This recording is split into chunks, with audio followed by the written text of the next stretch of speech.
Hi, everybody. This is Nicole back with a Spooky Time podcast. So my cat has been a brat today. So if you hear me going no, or like, you know, a parent scolding their child, that is me scolding my cat because she is trying to bat my AirPods around. While I'm on the topic, I am listening to music and my AirPod in my other ear. So I didn't want like it to pick up, but I think it kind of does a little bit in the background. I don't think it should be too bad. Um, Yes. So today's story is, uh, well, it's kind of a sad one. Like, it's really sad. There's no kind of to it, but it's really like it's a good example of the system failing our soldiers specifically. While I was doing my episode on Annabelle, the last one that I put out, I kind of briefly touched on this one because I was like, oh, they were taking her on the Devils on the Run tour, and they ended up taking her to NOLA, New Orleans. And so this case is based in New Orleans. I knew about this case already. Like, I've listened to the Bailey Sarian episode on it before. I went back and I listened to it again, like to refresh my memory, because I didn't remember like all of the details. I just knew that it was sad.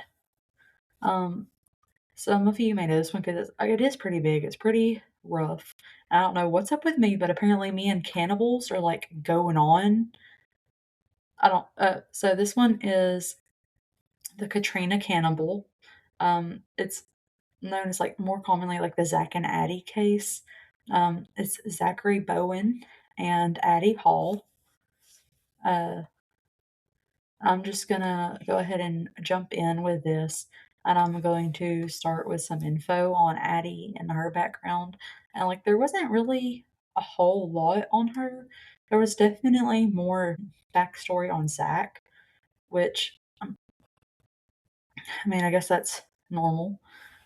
So Addie, so I have an aunt Adrianne, and her name is not spelled the same. I know it's spelled like Adrienne. So I'm gonna just say Adrianne but Addie is what everyone called her, so that's what I'm going to be calling her. Hall. She was a free spirited, feisty, and independent artist. She was also a dance teacher, and she found herself in our very own NOLA, New Orleans. So, after a rough life in the Northeast United States,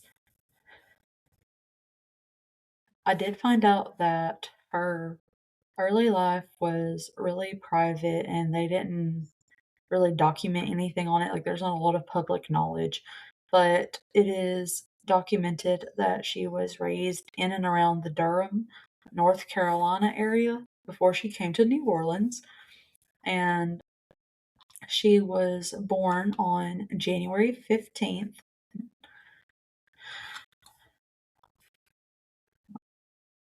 So I actually messed up and I said 1967. So I had to come back. It was actually 1976. Let me go back in here. She was a poet, a dancer, an artist, and a bartender in the French Quarter with a ton of friends. So I guess you could say she was a Jill of all trade in a lot of the arts. She was cautious with new relationships as she had been through quite a few prior relationships that had turned abusive, that were not good. She did not have a car. It doesn't I never figured out if she had a license, but she did not have a car. So it was said that she would just ride her bike through the French Quarter to the bar that she worked at, which was named the Spotted Cat, which I love.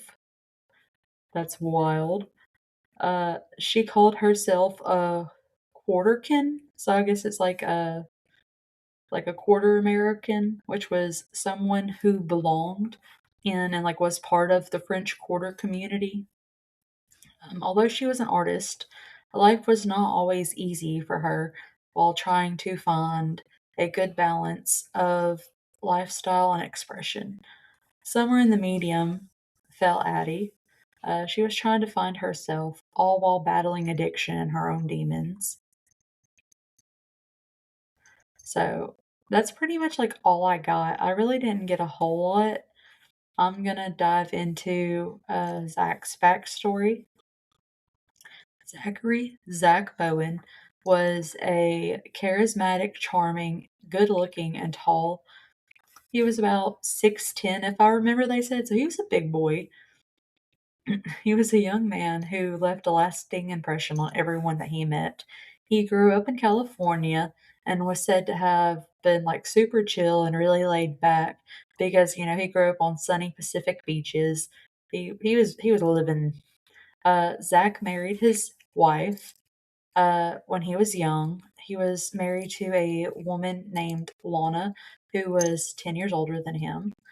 Zack and Lana had two kids together in those 10 years that they were together. And in order to take care of them, Zack decided to go get his GED as he didn't finish high school, so he didn't have a diploma.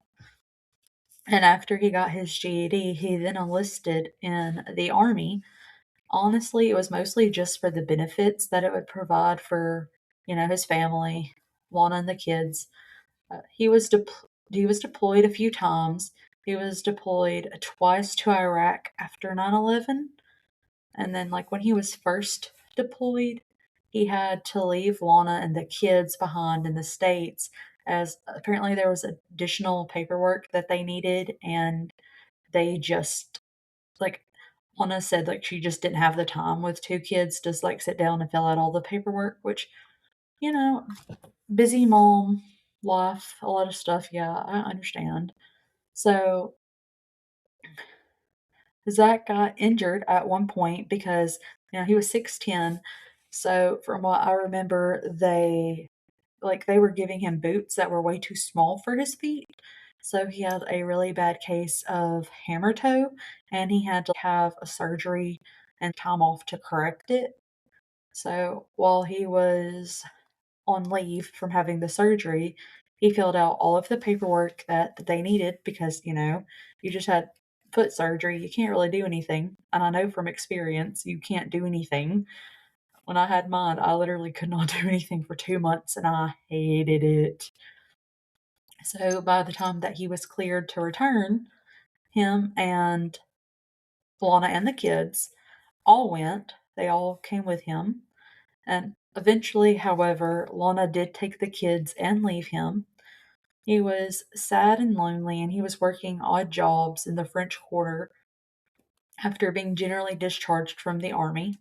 And like he intentionally wanted to be discharged from the army. Um, I'll explain why in a minute. He wanted to be discharged. That meant, no VA benefits, no resources, nothing like that.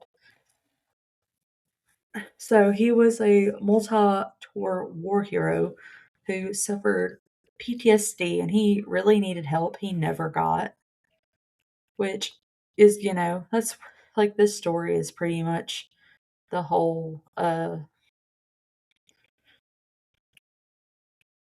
it's pretty much all of why the system failed. So let me get you some more backstory on his time while he was, you know, deployed and all that. He was an active duty military and he was in Iraq and Kosovo pre 9/11 and then immediately following 9/11. He was traumatized by a fellow soldier's sudden death, as well as the death of two children that he befriended that were killed for conversing with American soldiers. So, like I said, one of them was for like giving a kid a piece of candy. And I guess they realized it was like an American candy. So they had in Iraq, they bombed the place where that kid was. So, and he like watched that happen. It was rough. And like I said, he purposefully began to fail his health and fitness test so that he could go back to be with his family and his wife. She was diagnosed with hepatitis C and was very ill at the time. So he was generally discharged. He lost all the health benefits and he struggled to, transition back into civilian life. He had PTSD for sure. He was traumatized by the city post Katrina, also military general destruction and a lot of death, and it had a really big effect on his state of mind, which was already really fragile. And then you pair that with severe alcohol use and drug abuse, and you got like think he had no insurance, so he wasn't being treated for anything PTSD, and he was definitely battling some demons. And I figured that I would just plug this in here, but just in case this follows somebody that is a veteran and that they are struggling, there is a Veterans Crisis Hotline. It's available 24/7. The number is 1-800-273-8255 and press option 1. Uh, I don't know if anybody, but like just on the off chance that somebody's listening to it that needs it, then, of course, there's always the suicide prevention hotline. I don't know what that number is, but I guess I'll look it up and plug it while I'm already on it.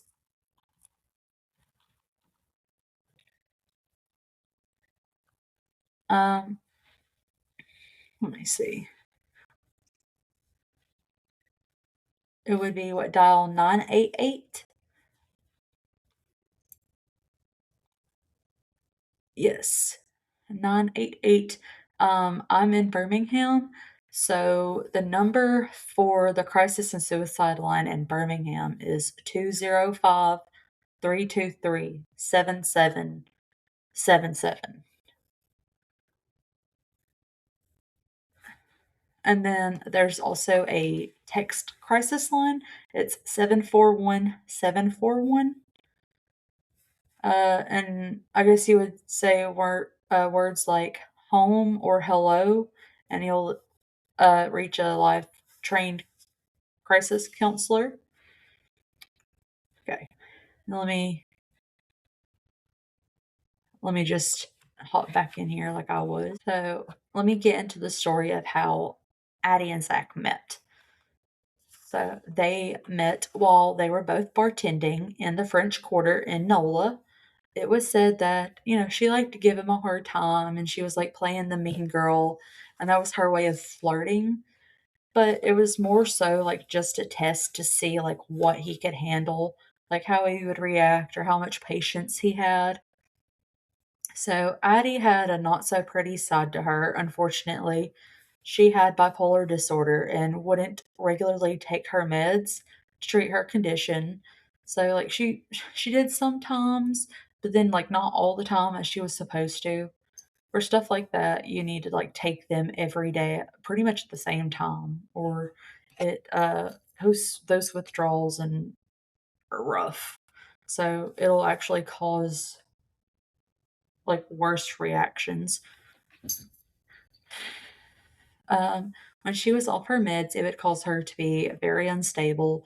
She would have angry outbursts, uncontrollable mood swings. It's not pretty. So many of their friends remember their wild fights that they would get into. It was a toxic roller coaster of a relationship from the start. It was fueled by drugs and alcohol on both of their parts, and they were destined for destruction. Like, they weren't doing good from the start. They had only been dating for a couple of weeks before one of the worst present day natural disasters known to us hit, which would be Hurricane Katrina. They decided that they would stick it out together at her apartment in the French Quarter. So apparently the French Quarter sits up higher. So like the water wouldn't be as bad there, I guess. So like less damage, you had the better chance of survival. They fell in love during the flickering lights and wind of Katrina, making a life for themselves for the weeks following the storm. They were inseparable from that point forward, which, you know, trauma bonds are real, and something like this, like surviving it, would definitely be trauma bond. They made a name for themselves as they served up booze and scraped up meals to the fellow people who rode out the storm Katrina in New Orleans with them. They were even photographed and put up on the front page of a national newspaper and magazines. They were being interviewed about their choices to stay behind for the storm. They felt like king and queen of the quarter until reality set back in. The lights in the quarter slowly began coming back on. The lights in their eyes dimmed. The real cleanup began. They were forced back into a lifestyle that they weren't ready to experience again. Bills steady came rolling back in. They were piling up. Job schedules came back. Responsibilities returned. As Addie just wanted Zack, not his life that included the weight of his ex wife and kids. The honeymoon phase was over, and the physical and emotional pain of abuse were only slightly numbed by the drugs and alcohol that they took over the following months.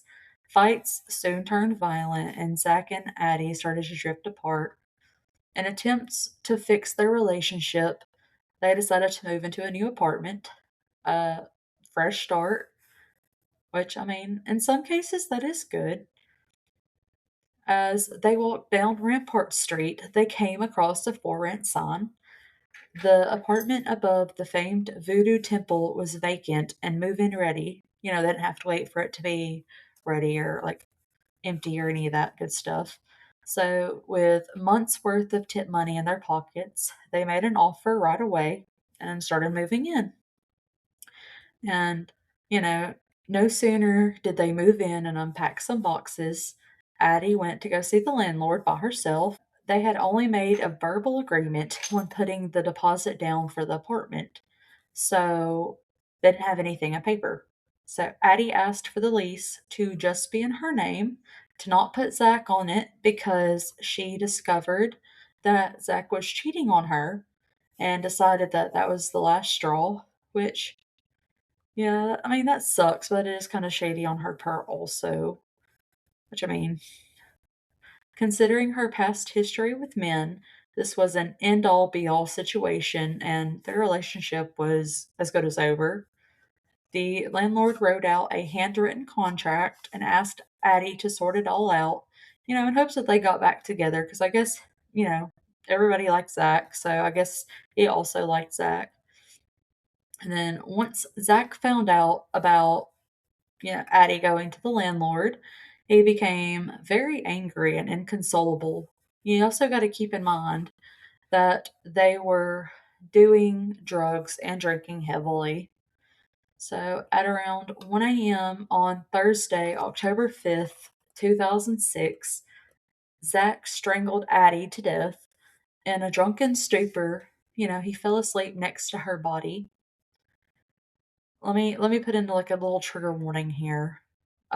Just because I don't want to say anything that makes anybody uncomfortable. But he also had relations with her corpse after he did this. And then he got up the next day and he went to work. Okay, that's all I'm going to say for the trigger warning for, you know, this time being. So his coworkers noticed that he was acting, you know, he was acting weird. He wasn't acting like himself. He was wearing sunglasses and a hat, and he became really quiet and reserved, which is, you know, not what he was like. And over the next several days, let me add in this trigger warning for, uh, well, it's not cannibalism, but it is mutilation. I guess you would say the body mutilation. So skip ahead a little bit. I'll tell you when it's safe. So, over the next several days, he cut up her body in the bathtub with a hacksaw and a knife. He then distributed parts of her body into and on top of the stove for cooking, as well as parts of her in the fridge. He gave her a haircut and placed her head in a pot on the stove. He placed her small feet and hands in another pot on the back burner, her legs and her arms in a roasting pan inside the oven, and then her torso was placed inside of a black plastic trash bag, so like a big contractor bag, and put in the fridge to be dealt with later. And that would be what gave him the name of the Katrina Cannibal. So I should say that I'm done with my little trigger warning now, because that's like all of the that's like all of the actual thing. But apparently, his intentions were to separate the bone from the flesh as a means to more easily handle the disposing of her body. Her autopsy didn't show any evidence of like him actually consuming her, so like no cannibalism, however. Addie's friends and coworkers began to ask where she was, like when they would see Zack or call him.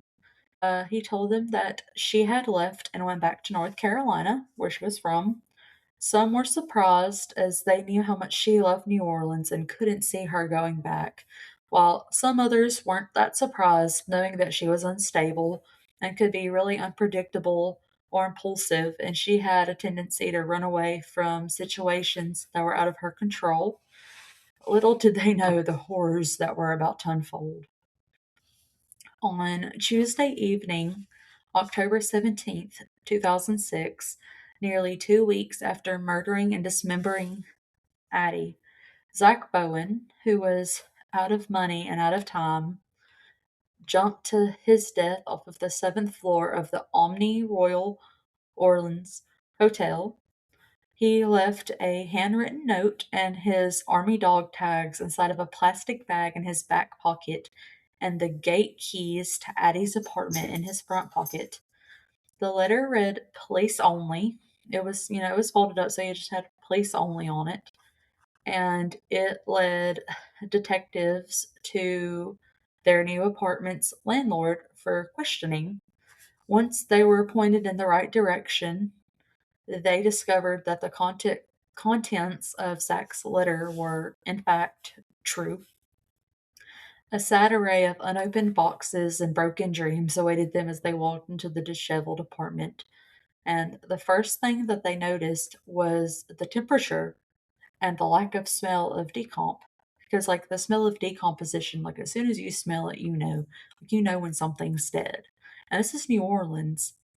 Which I guess in October here, it's still pretty warm. So I have to assume that it's also still pretty warm in October in New Orleans. Um, but Zach had actually set the AC unit to 60 degrees in attempts to keep the body from going into decomposition rapidly. There was also no trace of blood. The bathroom was clean. The apartment was actually pretty clean. On the walls, however, in silver spray paint, he wrote, "I love her. I'm a total failure." And finally, "look in the oven," with an arrow pointing to the oven. And uh, as they opened the door and started removing lids off of the pots, I only could imagine their horror and honestly, yeah, like I would not be, whew, I would not be okay after seeing that. I'd be very scarred. So, this is not accidental. I had to take my own life to pay back for the one that I took. If you send a patrol car to 826 North Rampart, you will find the dismembered corpse of my girlfriend Addie in the oven, on the stove, and in the fridge, and a full signed confession for myself, Zack Bowen. That is what the letter from his pocket started out with when the police discovered his body. His body was on top of the parking garage next to the Omni Royal Orleans Hotel, where he had jumped. At the scene of the apartment, police also found Addie's journal with pages that Zach had wrote on. So today is Monday, 16th of October at 2 a.m. So this would have been the day before, right? On Tuesday of the 17th. So, yeah. So the day before, he wrote this out. Monday, October 16th, at 2 a.m. I killed her at 1 a.m. Thursday, the 5th of October. I very calmly strangled her. It was very quick. Let me just side note here, but to strangle somebody to death, especially an adult, which he was big, but it takes anywhere from 2 to 5 minutes, depending on how much they move, how much they struggle and fight back, and just how you can, like, how well you're able to hold them down. So I don't consider that quick, but halfway through the task, I stopped and thought about what I was doing.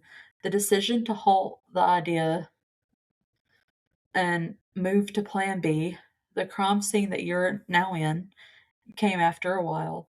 I scared myself not by the action of calmly strangling the woman I've loved for a year and a half and then desecrating her body, but by my entire lack of remorse. I've known for forever how horrible of a person I am. Ask anyone. And decided to quit my jobs and spend the $1,500 cash I had being happy until I killed myself.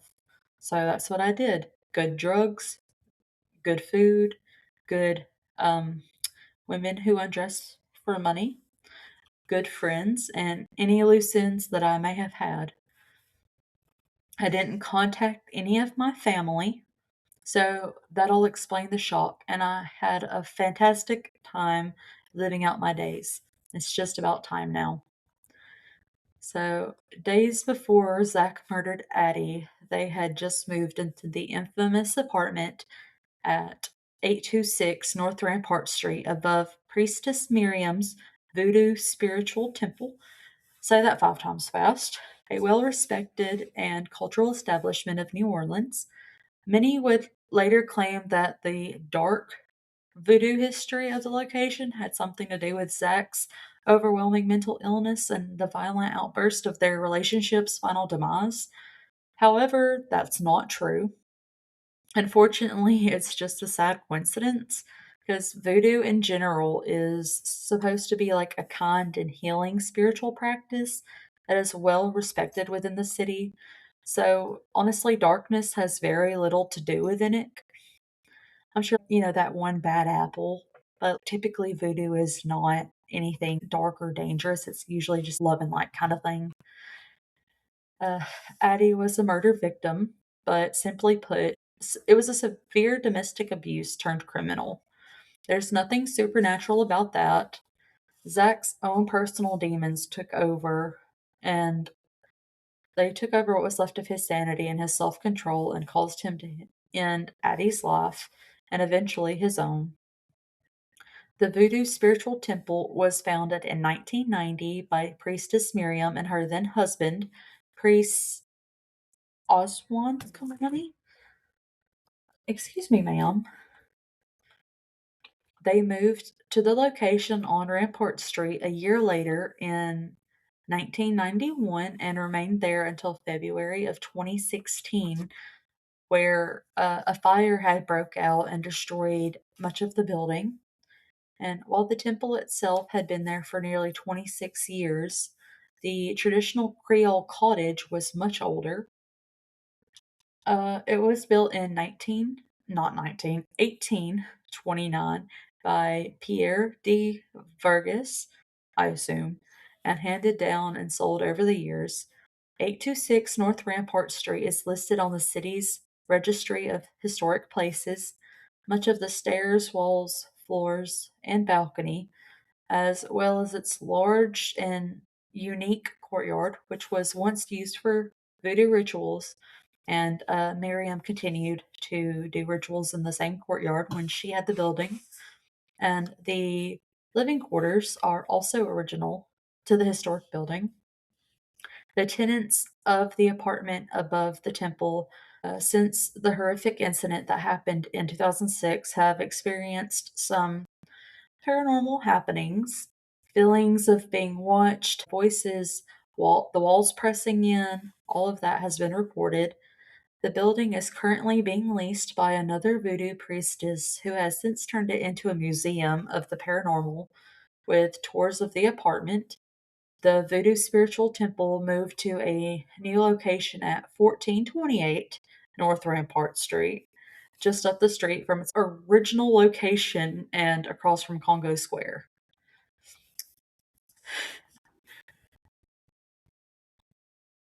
And then I'm going to also mention. Oof, okay. I'm also going to mention uh, one of the friends that was a friend of the couple, Margaret Sanchez. She had a lot of devastation from the loss of her best friends. Uh, she pled guilty and was subsequently charged and convicted in the 2012 death and dismemberment of Jaron Lockhart, a Bourbon Street dancer and a young mother. And her boyfriend, who she knew as Alan at the time, had went to a Bourbon Street gentlemen's club and lured Jaron with the promise of a hefty paycheck for a private performance. They took her to their home, stabbed her in the chest, cut up her body, threw it over the bridge, where her remains washed up on several different Mississippi Coast beaches. And Alan, whose name was actually Terry Speaks, was a registered sex offender from North Carolina who violated his probation and had a history that Margaret was unaware of. He was convicted of second degree murder. Uh, Sanchez was later sentenced to 40 years plus 20 for a second degree murder charge, as well as obstruction of justice and conspiracy to commit murder. They were identified from surveillance video from June of 2012 from the club that Jaron worked at, and one of the